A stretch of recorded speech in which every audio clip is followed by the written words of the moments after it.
Congressman, I want to talk about a choice you would have. Let's say you become your party's nominee, and that would be in a running mate.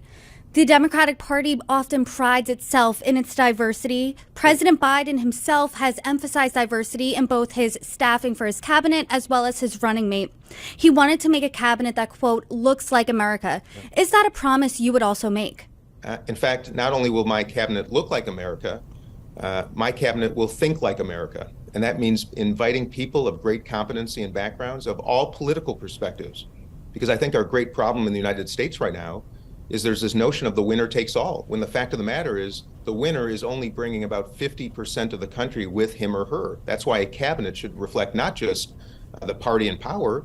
There should be people at that table who represent different opinions, different perspectives, different geographies, and different competencies.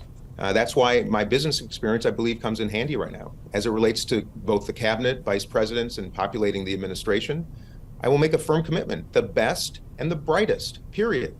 I'm really tired of people who pre-announce how they will select somebody simply based on how someone looks, how someone prays, how someone thinks, or how someone eats. Literally, that's what we're doing right now. I want the best and brightest.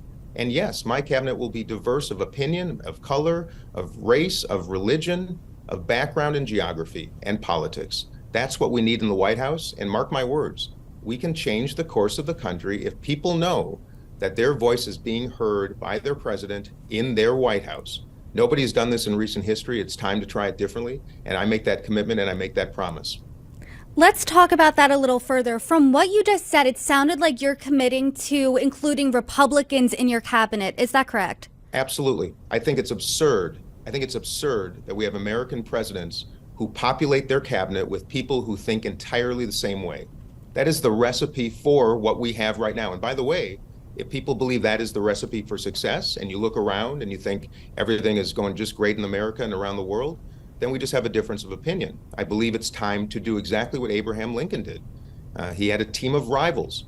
In that era, people who saw things quite differently. They were his competitors before, but they unified around protecting, preserving, and promoting the United States of America. And the answer is absolutely.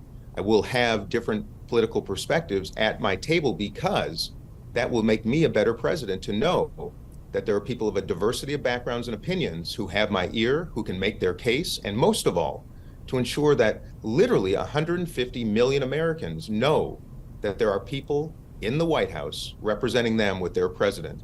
Nobody's done that recently, and I think it's time to change that. I will surely have a Democrat as a vice president because I believe in that capacity it is important. If a Democrat wins the White House, I do believe the ticket should be both the same party. The cabinet should be comprised of extraordinary people on both sides of the aisle, of competency, who have experience running organizations, who understand the primary responsibility is customer service to those that we serve. Right now, we're populating the entire cabinet oftentimes with people who are political appointees. Same thing we're doing with ambassadors, by the way. I'm tired of this nonsense where people who simply give a lot of money to a presidential campaign are suddenly appointed ambassadors. It's nonsense. And we're disenfranchising the best and brightest in America. That's exactly how I will operate. And that's exactly, I believe, what the country needs.